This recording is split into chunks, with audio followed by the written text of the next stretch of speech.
All right, we're live, folks. Hey, everybody. Hello, everyone. Welcome back. I know there's a What's up? college football. Time.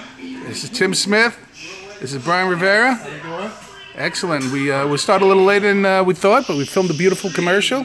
We did. You guys got to check out our commercial coming soon. Very nice. Come join us one of these days. All right. So, I'm going to throw the first question out there, and then you guys take it from there. Both Serge and Tim, you were both just in Vegas. Vegas is having a great hockey season so far. What are your impressions from being there? Is it media? Is it real? I was at the game, and I've been to a lot of rinks, and it was pretty impressive. The energy, the atmosphere, I was surprised. And I'll be honest, I'm not a big hockey fan, and I do not think Vegas would be doing this well. It's their first place. How can you argue that? So. Was it such an experience that it made you root for Vegas and not the Leafs? No. Did not do that. Did not root for Vegas, but it is a pretty impressive arena. They got a lot of hockey fans. Hey, a lot Jake. of people that are converted hockey fans. Like, I know Darren has a friend there, big time Islander fan, and now he's a huge Vegas fan. A lot of people from back, because no one's really from Vegas. Everyone's from somewhere else. So everyone grew up watching hockey, and now they're all Vegas fans. It's great to see. I have to say, I went to the Western States hockey shootout at their practice facility. 2 sheets of ice. They have a bar in between the 2 sheets of ice. That place is probably one of the best ice rinks that I've seen. Saying a lot. You've been around a lot of ice rinks. I've been to a lot of ice rinks. I've been to some over in Germany where there's more advertisement, but these were the practice facility, and they did put on a good show. I think anybody that's going to have a hockey tournament should go to Vegas because you can run twice as many games. They also have another rink. What's the other rink over there? The old Wranglers rink. Las Vegas Ice Center. And Yeah, that's where the Wranglers used to play. And there's one that's like in a There's casino. one in a casino. Yeah. Orleans Casino. So what? No, there's that one, and then there's another one. Orleans has a rink? So the 2 places where the Las Vegas Knights practice at, they also have a store there. They also have their team store there, which it blows anything out of the water in the Western States hockey, and all pro stuff. I don't think there was any pros that came in, but they're like the AAA team was there, you know, and it's such an awesome arena. This is what Fresno needs to aspire to get in the future. Oh, I agree. Now, Brian, you're going there this weekend, right? Yeah, I'll be heading there this weekend trying to catch Edmonton playing against Vegas. Are you not getting caught up in Golden Knight fever and root for Vegas, or? No. I mean, it'd be nice for that, you know, just to get another team out west to have a great following and build hockey as well need it to be. Do you think it's very popular now, the Knights in first place. Do you think now it's like enough already? Like, let's start beating this team? Or do you think it's going to be Stanley Cup finals for this team? I don't see it. That's a tough one. I just think that their fan base, it just covers many states, not just. I'm from California. I like the Kings and the Ducks, or my favorite team, the Sharks. I just think that hockey is going to be big because they have all these arenas there in the same, vicinity that you can put 5 or 6 junior hockey teams out there. You can have the pros come down and give clinics, and that's probably what's going to happen this summer. They're going to have a lot of hockey camps out there. A lot of hockey camps. I'm sure there's at least one hockey club that they've started. And I know there's some other smaller ones that were playing at the end of Las Vegas Ice Center, just out of the realm of the Knights, and I know they've always had hockey there for. Well, they do global over there. They do global every They do year. a lot of The global showcase. Yeah. But they've had hockey back in the 80s with the Las Vegas Thunder. So there's always been that little bit of hockey. They're probably like a small hockey community in a big town. Kind of like Fresno is, right? We're our own little section. And kind of in Vegas, they're probably their own little section too. But now with the Knights coming there, then they drop more. And there's going to be more kids going, hey, I want to play hockey. And then hockey's just going to grow big. I think so. Actually, we've been trying to. Go there. We have kids on the Pee Wee team, and I've been trying to get our team together for the last 3 years, and it just hasn't. Like, the tournament was booked like way ahead of time, so we can't get in. So hopefully next year we'll take the kids there for a tournament. It is. It's just a great atmosphere. Just the hockey's Got a lot to do. I think that's the other thing. Like you were saying, we have a small community here, right? But then once you go to a hockey game, then what? Right? Whereas over there, travel 6 hours, you get to watch your hockey team. Even if you're not going for, like you're going over to watch Edmonton, really. Right, yeah. But you're going to go there to watch that, and then you're going to hang out and have fun and make a weekend out of it. Yeah, exactly. So I think they're going to get a lot of people, a lot of traffic for that reason. And I'm sure, Serge went there, played the Maple Leafs, and he said it seemed like there were more Maple Leafs fans than there were Knights fans. Well, we all know Las Vegas is a great destination town, right? The Raiders are going to be coming there. All the people that the teams are raising for it, their fans are going to be coming.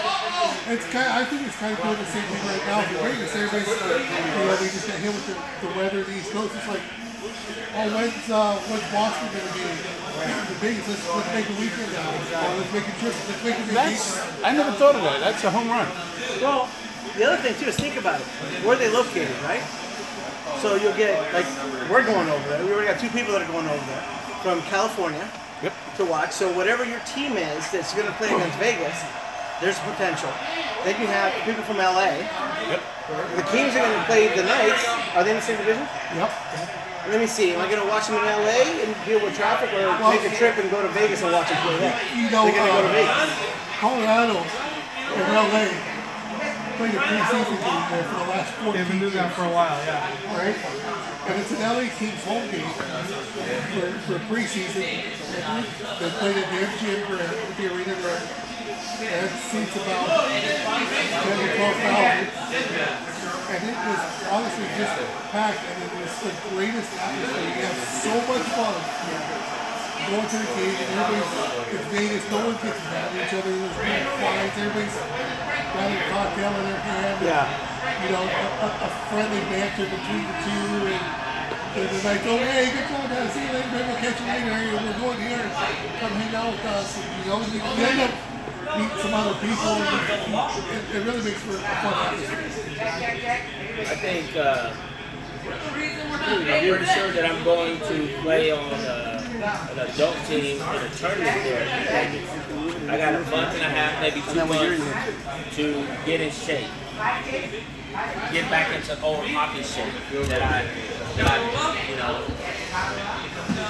said that I would go play. I go skate every morning with Glenn, and 6 o'clock in the morning is an hour, maybe an hour, 15 minutes of just going back over the hockey skills that I know. Learning to skate again after being off the skate for the last 15 years. So I'm almost like a duck out of water. No, you're not. That comes back. I am learning the same fundamentals that I learned as a kid and as a hockey player. So Vegas is our next destination for a tournament. How we play depends on the other players on the team. I'm just one call of a 15 or 20 person team, and we just want to go have fun, but we also want to win a game or two. So do you think that what the theory is, the reason they're doing so well, is that the teams that go there are all partied out, and so they're tired for the game? I also think that you're going to Vegas, you're playing the Las Vegas Knights. These teams have been to Vegas before. It's just a cohesive fan base, and standing behind the team is something new. It's like a shiny coin. You get a shiny coin, and you want to be part of that. The inaugural season. And then winning, that keeps interest. Okay, everybody can win during the regular season. We just want to see them. I would love to see them take it to the next level. If they get to the Stanley Cup Final in their first year, that would be awesome. That would be crazy for hockey, and not just Las Vegas. It would just be crazy for hockey. No one, I hear the experts saying, they didn't expect him to win 20 games this year. Well, they didn't expect Trump to be president either. Well, you know, that's a whole other story. That's a whole other podcast. So, That's a different podcast. yeah. So with my son and I were talking about this the other day. Do you think they're going to make the playoffs or not? I think they will. And if they make the playoffs, I say they may even make second round. What do you think? I think so. I think the team is built. And they're hungry right now because they want to shut up the naysayers. See, that's what I say. And the goalie that they have, He's been there. All three of their goalies are awesome. Well, Subban's playing awesome. Subban is playing out of this world. Yeah. And, So he's the future of Vegas. Yeah, Fleury doesn't have too much time. I know, because when he got traded, I was like, why would you let him go? But he's terrible. I think Fleury still got quite a few years. You know, if you have to look at it too, the way they current teams protect their players, they really make some tough choices on which players they have to keep. Right. You can only protect one goalie. Well, like in Pittsburgh's case, they had a young kid who had just done the Stanley Cup 2 years in a row, right? And Fleury, and you're going, man, that's a tough choice. It was. You know, we're going to stick with the young kid. He's got more to him. So now, Vegas ends up already starting with a good backup with a very decent goalie who does have 2 Stanley Cups, has 3 Stanley Cups, right? And has proven to play well. So, you know, and then like you were saying, a lot of those guys that were unprotected by their former teams, they're all coming in with a chip on the shoulder going, Screw you. protect the team. Yep, exactly. That's what I think. I think that's the real reason that they're doing really well. I also think too, you gotta have that veteran leadership. You can't have. I mean, let's equate this to football. We were just talking earlier about the David Carr situation. Gets drafted out of college on an expansive team. No players to talk about. First, It's a whole different animal. it is, and so you get this expansive team with hockey. You get these veteran players that have been in the league, and then you get this young talent that they're going to either mentor or they're going to all be like one big family, not have egos. Nobody on that team has an ego, and they're playing like these guys have been playing for years. And that's what's going to make Yeah, no, I really do. I think it's the fact that they have these kids that were maybe stuck at the lower level of the American Hockey League, couldn't break their team that they were at in Florida or whatever, so they were left unprotected. They got drafted. They're like, well, here's my chance to prove myself. Right. I'm going to go out there and win some glory and prove it. I'm either going to stick or I'm going to, you know, it's going to die. You know, when you left, you know, when you were only able to protect 11 out of your 23, and certain ones had to be young kids because they're still on their rookie contract. Right, so you had to those guys, so it's not guys like James Neal, bona fide goal scorer. Yep. And he's doing great. And he's unbelievable. David Peral's another one. He's bouncing off of team to team, but he can put the ball in there. Right? And then you get some of these others, you know, you can catch guys like Carlson, right? Or some of these guys that are coming out of college, like Alex Hutt, who played, you know, he played at Harvard. Yeah. Very small, you know, Smart. School, that doesn't get a lot of publicity. But obviously he's a very good hockey player, and it's showing now. He gets stuck with the right players. We all know how that goes. But, you know, he scores 3 goals, or 3 points, he's playing in the league, he's really good about himself, and then you just keep pushing yourself and keep going. That's kind of where they're at right now. You know, I mean, realistically, at some point, they are going to die now. Right. But right now, We're halfway through the season and they're yeah, first place. halfway through the season, second place in the whole league. Right. You don't know where it's gonna end. Yeah. I don't know. I think they make at least second round. Darren? A couple of things. You know, you mentioned baseball earlier. I told this to Serge a couple of days ago. You know, Keith Hernandez does play-by-play for the Mets, color for the Mets. And he would always talk about how early in the season, the Mets always had a big advantage. Because when the teams came to New York for the first time, they stayed out late. And come playoff time, it's business. So I think it's a whole different kettle of fish. Well, that's each playoff situation is a whole different scenario, right? You come in, you play Vegas one time, and then you're on to the next game, right? You're gonna go to Vegas now. You're gonna play in the 7-game series. You're gonna see the same plays for 7 games. That's gonna be your barometer to see how well they actually are. They might be playing LA or Anaheim or LA or Anaheim a lot, right? You know, everybody always talks here about how the Sharks struggle, right? When you really think about it, your first and second line, 90% of every series cancel each other out between the two teams. So now you're down to your third line and your fourth line that have to continue to force the play as your first line and then push the second line behind goaltender, right? That's what wins playoffs, right? Is your third and fourth line, your depth. They always talk about depth. Gotta have depth. Gotta have depth. Well, we'll see where they come. Come towards the end of the season, you know, here comes, you know, they're talking about the trade deadline. What are they going to do? You know, are they going to be sellers? Are they going to be buyers? Are they going to be, you don't want to mortgage your future and try to go for it, but right, but are people going to be going to them and going, hey, I want that guy? Yeah. Because these people here in Vegas to go to add on your Toronto. like I thought there's no way James Neal would finish the season in Vegas before the season started. I thought he was just, but now you don't trade James Neal. Well, you don't trade. You know what really came to focus to me with everything going on in Vegas was, for those of you who don't know, earlier in the year, Brian's brother Jason donated a signed inaugural sweater of the Golden Knights. Yeah. For the Junior Monsters. No matter how much that was worth, can you imagine? And we know what that went for. Yeah. Can you imagine what that would go for if they win the Stanley Cup? Oh, wow.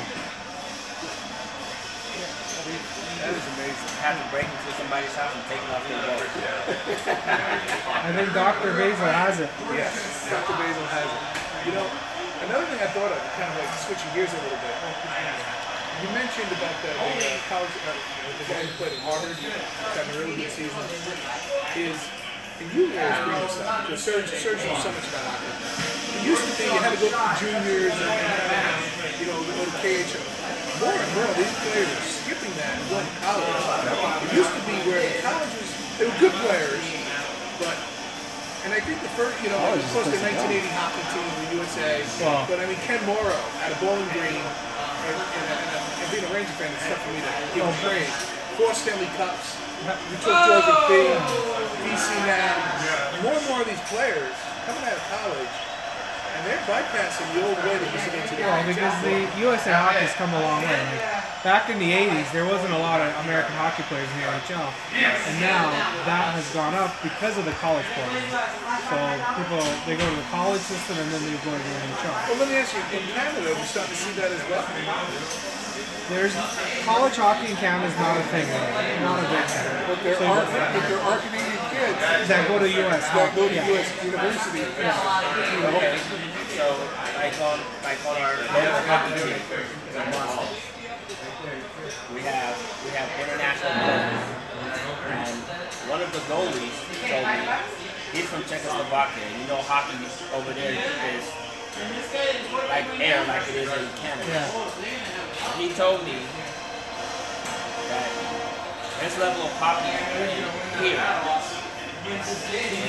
more of an opportunity for them to get picked up by colleges and pro teams here because there's so many people his age over there, and they only take the best of the best of the best.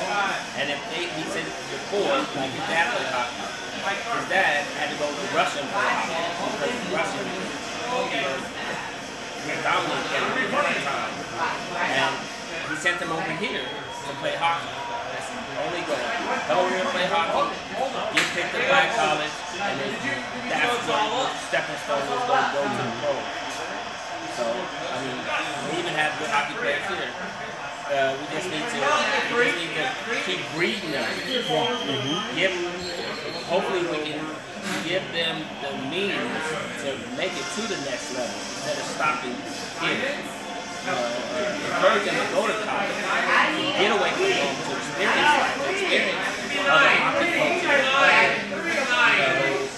ways of playing hockey to better yourself. Just this past weekend, Arizona State, who's the second year NCAA program, had a four-season tournament in Vegas. They brought, I think it was Michigan State and two other smaller schools, but they went and they had a 4-game series at the Mobile Arena, to go college hockey. So it's there, It's good. and I was reading today earlier on the internet that the NHL has gone in with USA Hockey to do more funding on developing more college university programs.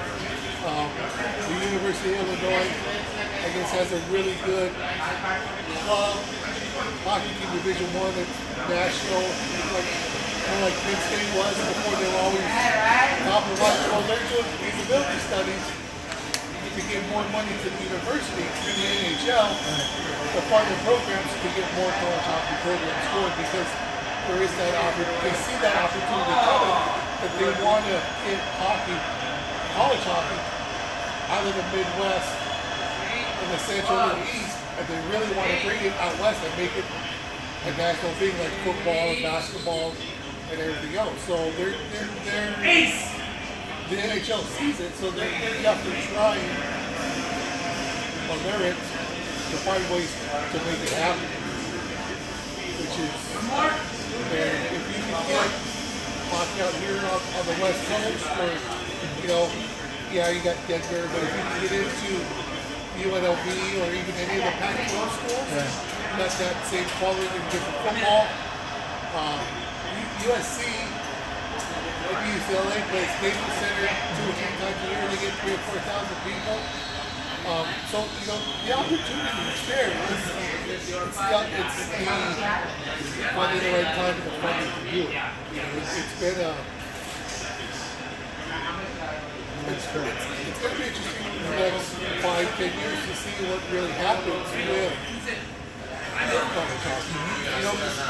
With Title IX, that's the biggest proponent right now of not getting a hockey program at athletic school. Because if you got to get those 15 or 20 scholarships to the boys for the hockey, you got to find a girls sport that you can get 15 or 20 scholarships. That's where everybody's really struggling. Yes, I saw this, yeah. We're just looking at it. Try to do it here at Fresno State.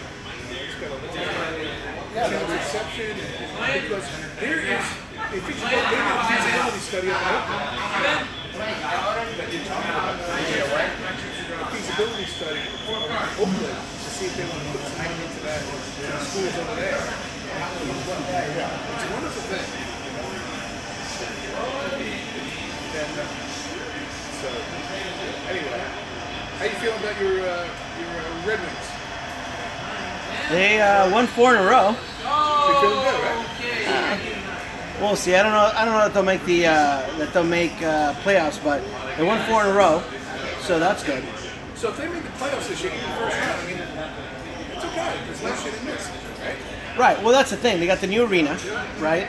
And so that's always the question. Is now you guys get to start your new legacy or your new, run for the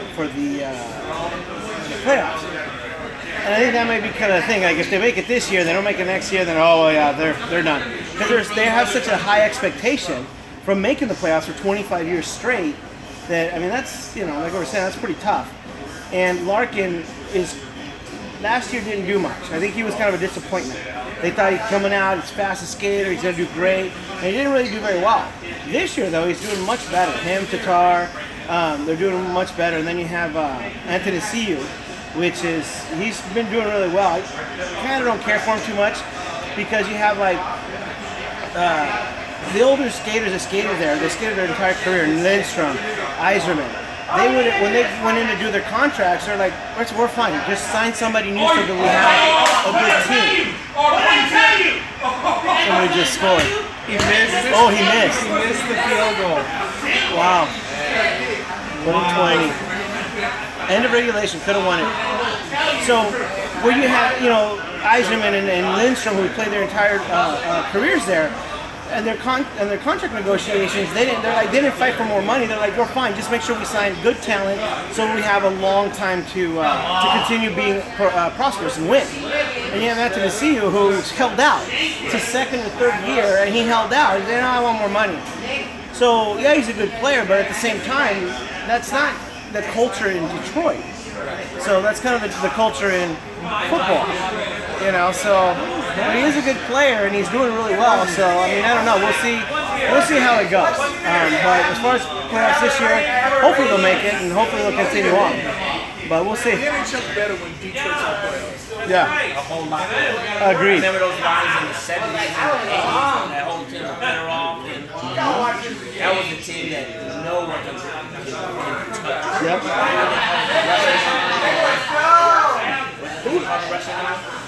Yeah. Yeah, direction 5. Obviously, you're a huge Toronto fan. Yes. And if they don't win the cup, it's disappointing. Yes. But realistically, conference finals are acceptable. Yeah, well, last year they got to the playoffs and they took Washington pretty deep. Second or third round would be good, And then the next couple of years they win a cup. Are you an Avalanche guy? You think they win? For sure. We got that guy. You got our coach, so You have a nice rebound. it's a coincidence that we didn't win in any. He never misses Last the year playoffs. was No. the coach leaving a month before the season. I kind of knew last season was going to be For who? Colorado. Yeah. They were going to be a complete wash. There was just no way nothing good was going to come out of that. Why do you think Wall left? Because he wasn't getting the players that he wanted. Oh, really? I figured they had to do something with the main office. Yeah, they was as much as. Well, let's put it this way. He got embarrassed in Toronto or in Montreal. Right? Yep. He sent his piece, and they didn't want to deal with it. They sent him on his way. Yeah, that's the same. See, that's the same thing I said. Exactly.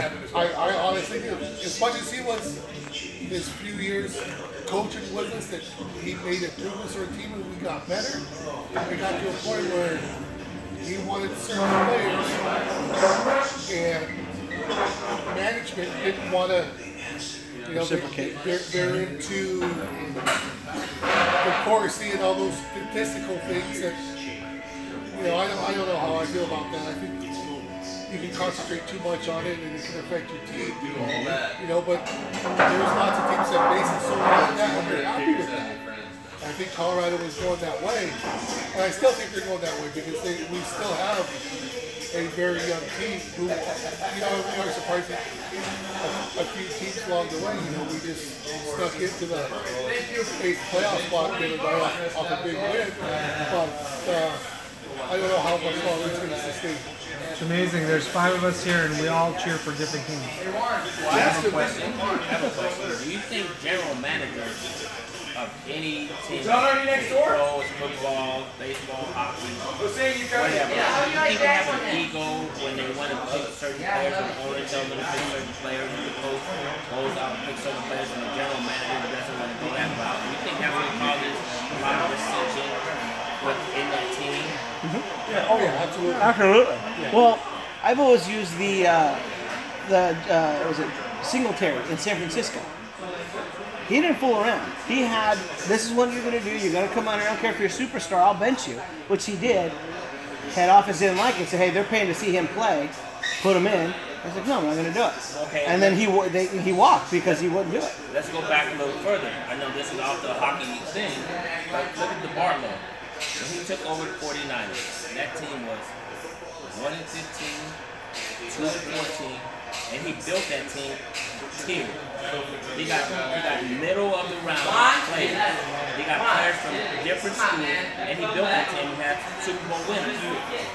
Fast forward, he gets in trouble with the law.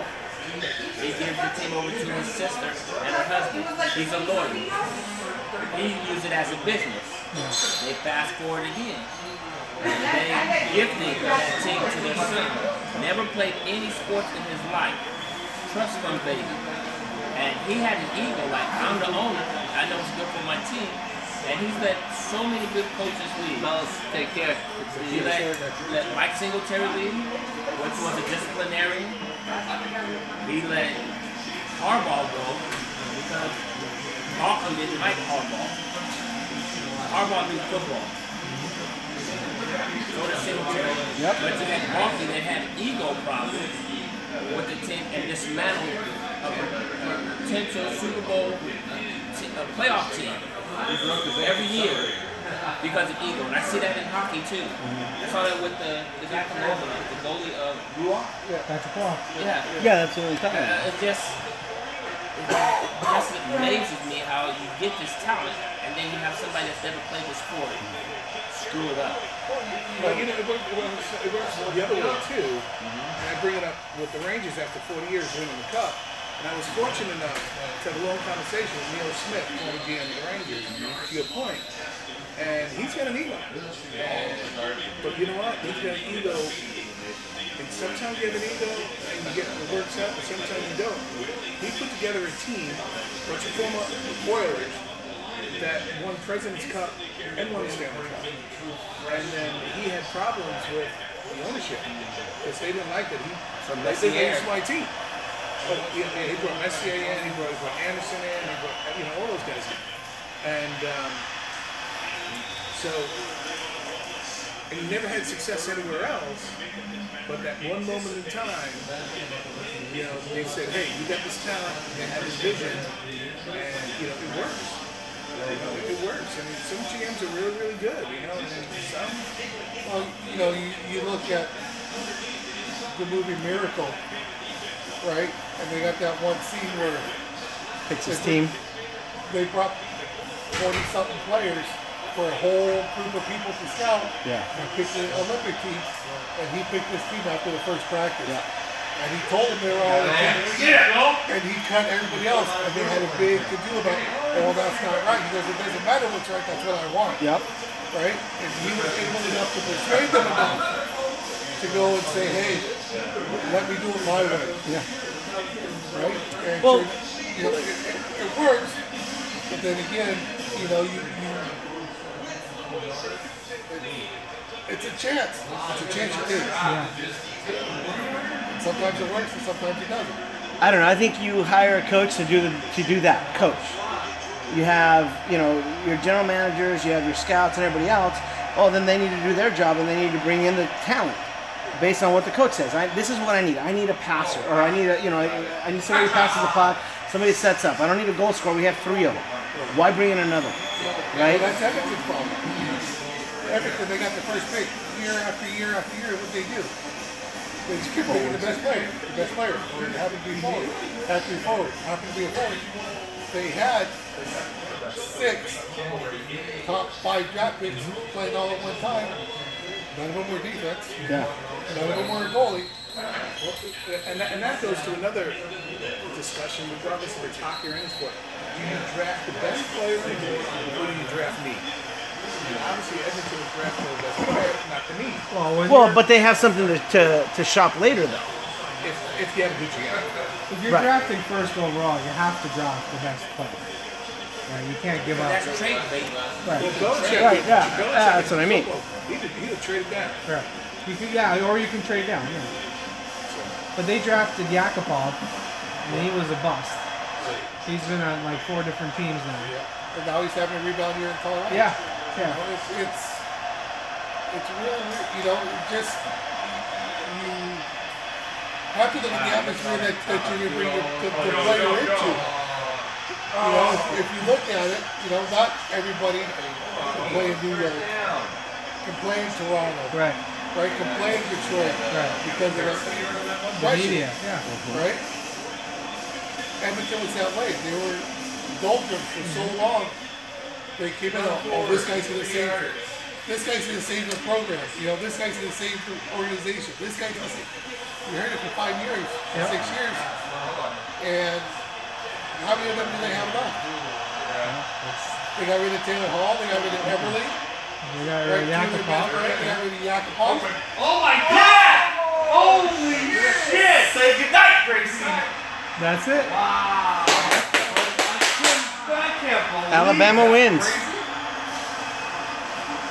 But based on that, the only player, I think in recent times at least, that has saved a team would be Austin Matthews with Toronto.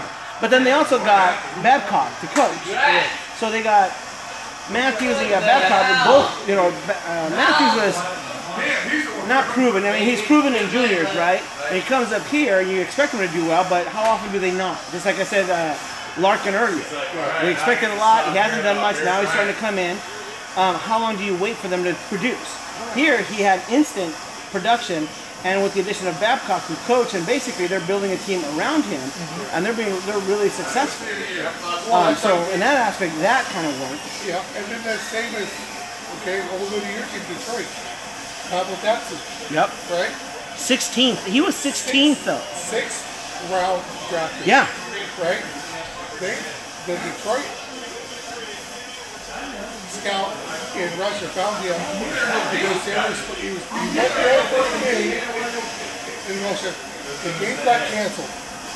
They got snowed out, they got canceled, they couldn't get the game there. The guy says, well, I'll just stay for another couple of days, another game's coming in. Another game comes in. Yeah. He finds Pavel Datsyuk.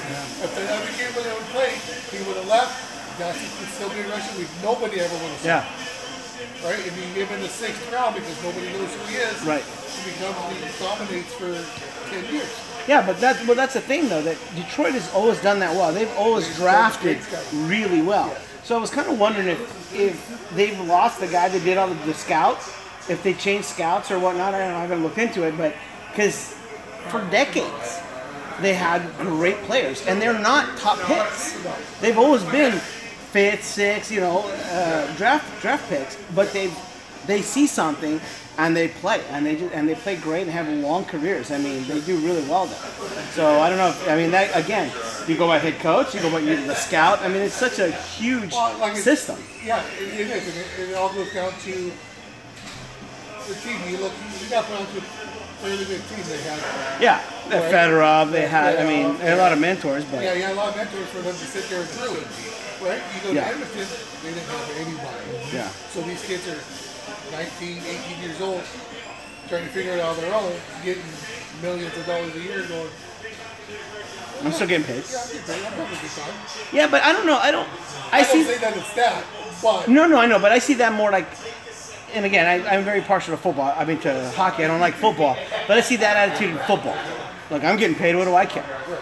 But in hockey, I don't know. I think it's more... I mean, out of all the sports that I've played, hockey above all else has a team sport. I mean, you gel with your team, you play well with your team, and you go. I don't know. I don't see that too much in other sports. I see in the other sports more individual, like, oh, I'm getting paid, so whatever. And I hope that's not seeping into hockey. Well, I think that the commissioner and I think the team owners have a pretty good handle on that. They're not going to let a superstar tear down a team. Let's talk about basketball. When you get in basketball, first thing you want is a shoe. Yeah. I don't care what anybody says. No one's going to compare to Michael Jordan. No one's going to compare to, Will Chamberlain. No one's going to compare to Bill Russell. All these guys, they get millions and millions of dollars, and they don't want to play because they got a hang there. Yeah. I just think that the individual in those sports are just individuals. Yes. And if something goes wrong, they're going to blame somebody else. In hockey, and unfortunately, the coach gets to blame if the team is underperforming. Yeah. And I've always been an advocate is that the coach can coach you up. But when you get on the ice and you decide you want to be an individual, you're not only hurting your team, you're hurting your prospects of going somewhere else because they're gonna think you're just a selfish play, or you take shifts off. You're not skating as hard as you want to. There's a story that I tell these young guys. I played defense my whole career. In one game, I thought I was away Gretzky, and I missed the shift. The guy scored. My coach just looked at me, pointed to the end of the bench, Sit down. walked down there, whispered in my ear, and said, you know, I thought you were a defenseman, but you were playing wing, so I was kind of confused. Once you decide for me what position you're going to play, you sit on the end of the bench. I missed 6 shifts. Yep. And our team lost that game by the one goal that I let go in because I tried to be a superstar. So I get it. An individual does not make a team. I mean, And hockey, it's so much that is so true in hockey. ultimate team sport. Yeah, I absolutely. The ultimate team sport. You rely so much on the guy that you sit next to in the locker room, the guy you sit across from the locker room to make sure we're all on the same page, that we all have the same end goal. Especially on television, you don't see the back check. You don't see the forecheck. You don't see those little things. You don't see the person who is about to go on the ice but become the 6th man, jump back. Yeah. The sport is such a team sport. And that's one of the many, many reasons it's my favorite. Yeah. It really is. And, I love that it's growing. I mean, it really is. And it's growing without losing its soul. See, and that's what I hope, that we don't have, like you do in football, the guys doing stupid celebrations and doing all that, because again, that goes back to the individualism, right?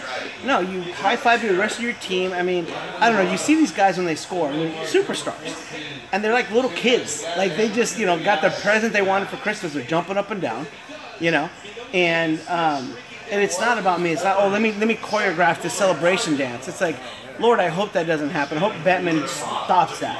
I hope all the teams stop that. And I think that's kind of why you have, fighting should stay in the hockey. Yeah. Because you have somebody that does a stupid celebration, you're going to get let up. Next shift, you're going to know. Don't do that. Let it be settled there. Yeah. I'll throw this one out there. We're just going to answer, but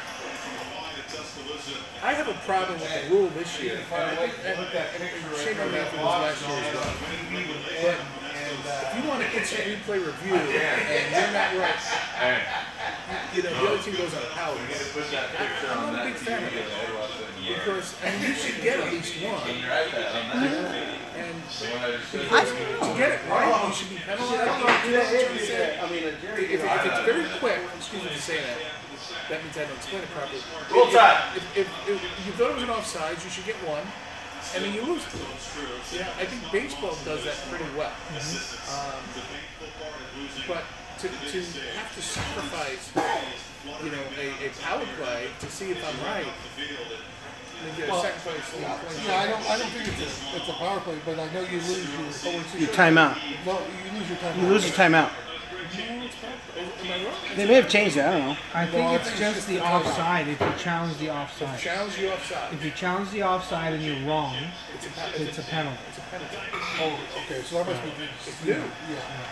because I know also though too that if you challenge and you're wrong, It's a goal. I think if you challenge the goal, no, right? you lose your timeout. Yeah. Right, which is why I'm okay with that. But on offside. Yeah, but the thing is that's almost a gimme because not all the teams get a timeout. They don't use them. So, whatever, it's a timeout, I'll go for it. So that's kind of a gimme.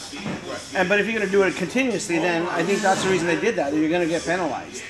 So, I mean, I like the human element of the game. If you're gonna challenge it because the guy lifted his skate and it's 2 inches off of the ice, technically it's offside. But if you're catching by the human eye on something, I mean, it's got to be blatant as far as I'm concerned about whether or not you're going to.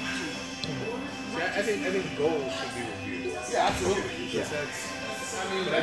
well, but that's happened a lot too. Oh, he's offsides and it was a goal, and they've already called back quite a few goals because of that. They challenged it, the offsides, and led to a goal. they thought it was offside, and then they ended up having to go shorthanded, and they gave it another goal. Yeah.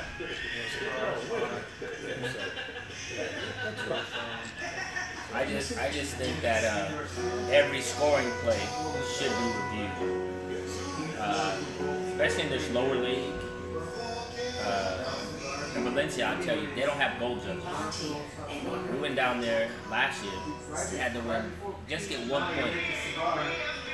There was no goal judges. There was a lot of controversial goals that the coach could not tell the referee, hey, can we check this out? Because we don't have a goal judge. The person that was saying it was a goal was the announcer. And he's sitting in the middle of ice. He couldn't see if the puck went in. Clearly there was times where our goalie blocked the goal, and blocked the puck, and the ref blew the whistle, and as the goalie was getting up, one of the players came by and pushed it in, the ref called it a goal. Oh, wow. What kind of crazy stuff? That all falls back on the league, making sure that everybody's got the same. But that's the tough thing about youth sports. It's not everybody can provide. Like, we've been lucky.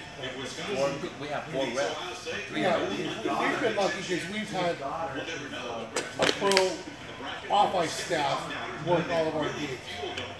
Right? None of the other teams in the league anywhere have a pro staff to do. Most likely it's an office person, or it's a general manager, or it's a parent of one of the players running the clock. So we've benefited from that. And that makes it hard when you try to go sell to a league. We need to do this. Fresno's been on the forefront of a lot of the changes in this Western States Hockey League. Because all it's going to do is make the league better. Right? And it's tough. It's tough because not everybody in the Western States Hockey League is doing it to make the league better. Some of these guys are owners that just want to make money. Well, I can say this. The second in command of Western States Hockey, I was standing there, he noticed that I was from Fresno. He goes, "Oh, you're from Fresno?" I said, "Yeah." He says, "Let me just tell you," he said, "years ago, I was up there every other week.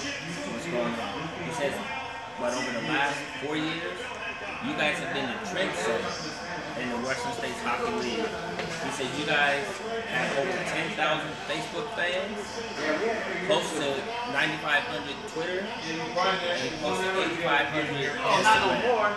And he says, "There's people that are asking, what are we doing different in the bigger markets? Clearly, we have the talent, but we don't have the venue to get the bigger market." Somebody from Ogden, the owner from the Ogden Mustangs, had her team in Bakersfield 3 years ago. And she asked, or 4 years ago, she asked if they would provide her, help her fund a bigger stadium. They told her no. She took her team to Utah. But when we played them 2 years ago, we played them 3 years ago. She brought almost 150 fans from Bakersfield. And she bust them in. Wow. Yeah, and that's how, and she even said, we have the best fans in the hockey, in the league. I think we have the rowdiest fans. Yeah. That's an interesting thing. True. We're also on the innovative side of that.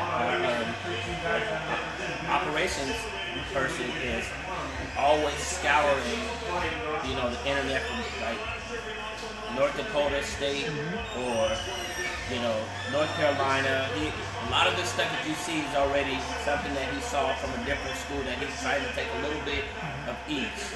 And his mind is always working. He'll probably text me tonight and say, "Hey, what do you think about this idea?" Or, "I need your input on this."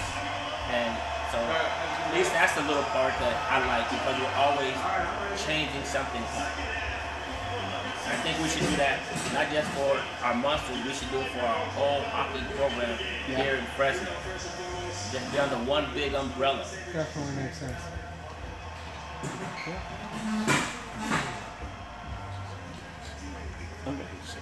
Look, it's coming. All right. Okay. Well, we're getting close. We're a little beyond closing time.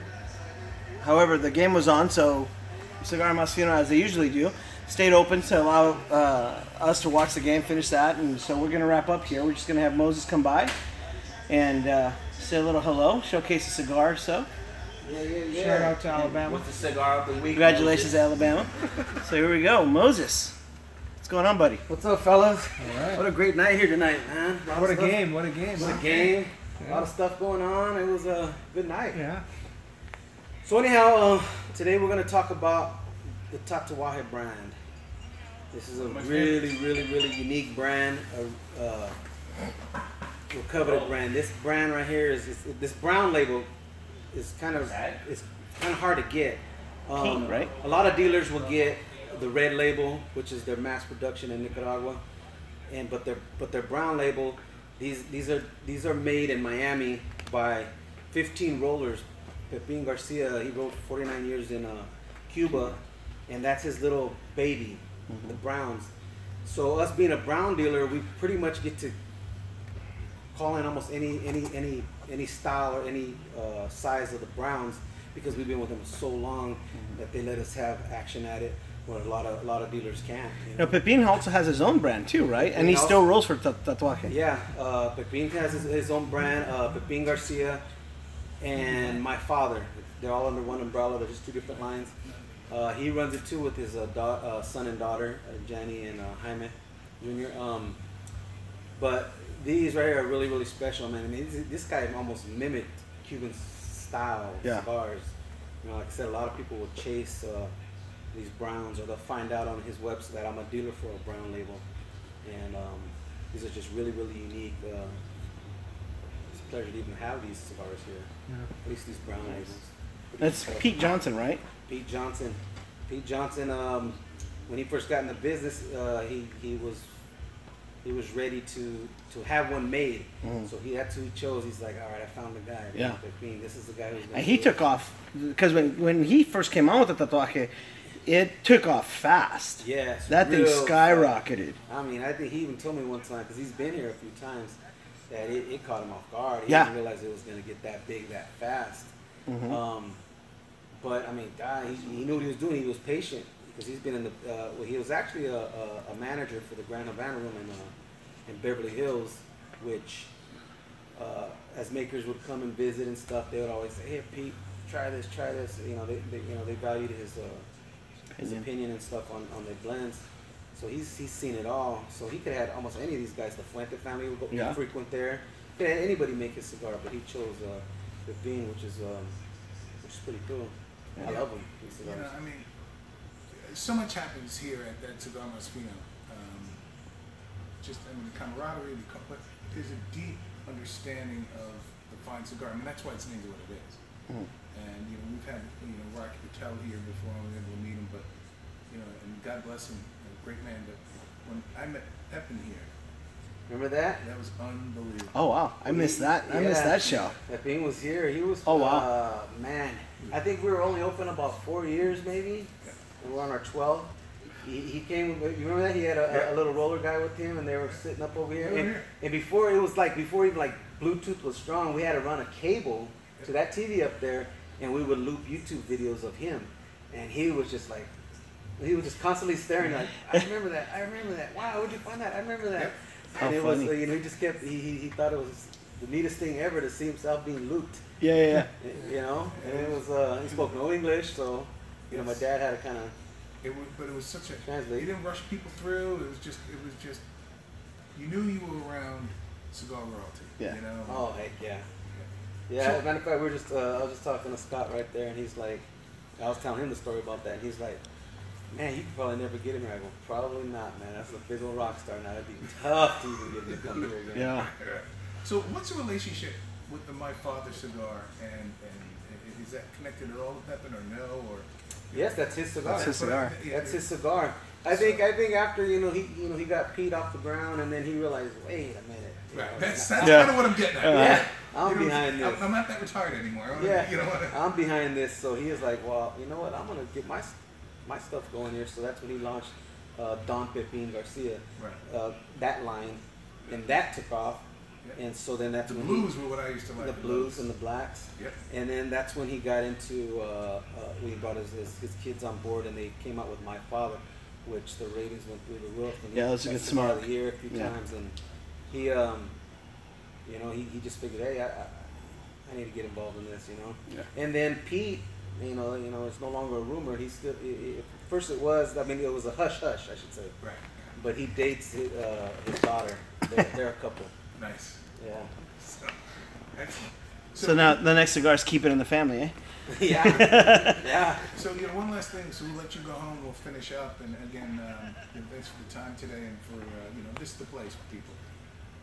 2018, Cigar Masfino. Maybe you want to tell a little bit about people what to expect and you know, Well, yeah. as you continue to evolve. Yeah, 2018, man. You know, like I said, we got a lot of breweries that want to get. They've seen us do these events these last 2 years, and the pairings, the cigar and beer pairings, and they're like lined up. They're like, we want a shot, we want in. So a lot of unique boutique brewing companies will be aboard for some events. We started comedy now. You know, we dabbled in that in the fall last winter, and now we're gonna full blown 2018 try to make Masfino known as a comedy club on a Friday night if we can. So that like the tatuaje is taken off. Yeah, that's doing good. So you know, just you know, back to you know what works is the cigar tastings and the pairings, and now this comedy, and we're just gonna plug away at that. That's great. Okay. Yeah, Thank you for your time and of course, you know. Yep. Fresno Hockey Talk. That's right. 2018, and That's right. and we look forward to having you guys here every week, and this is pretty cool. I like this. Yeah. We appreciate Yeah, it. thanks, yeah. And that's what it's about. You want to close this out, Tim? Anything to say? Take it on out, Tim. Tim takes us out. Tim leads us. So this was an exciting evening. You know, we had a lot of things going on. I came from a Toastmasters group meeting. You know, I kept getting my phone kept buzzing. The server was throwing me up. It was like, where you at? Where you at? Moses gonna get mad. You know. And when I walked in, it was, you know, Club Cigar Masfino. I was gonna call it Club Masfino, but we can call it Club Masfino. It's definitely a club. Okay. Yeah. It's a club of eclectic people, and I'm not one of them. I'm just, you know, they get a stipend just to have one brother to come in here a month. Okay. I tried to buy a cigar with my EBT card. They got declined. They told me to wait outside in the rain, but It actually said You know. confiscate, but I it didn't have my But it's a picture good on man. it. It's so Didn't have high. my picture on it. Moses looked at it and was like, bro, this ain't you. Well, it also said Marianne on there, so. You know what? Damn it.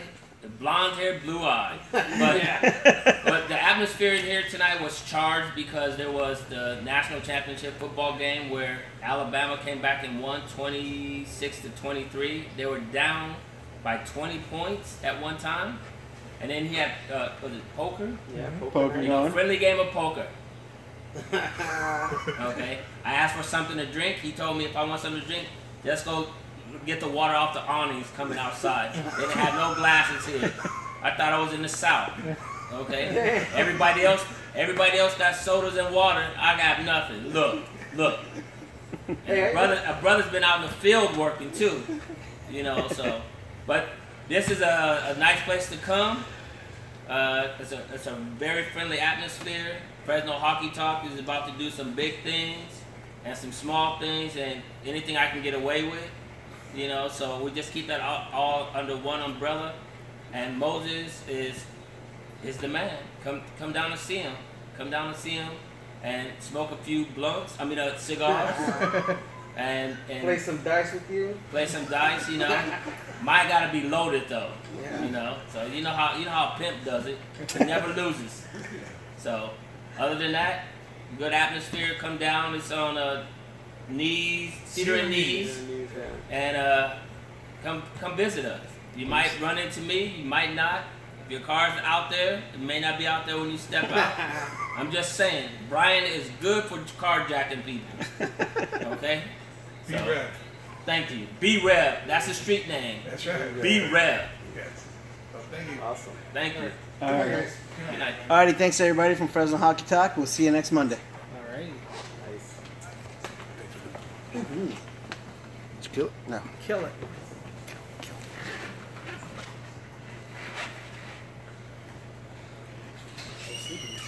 Oh, these are great.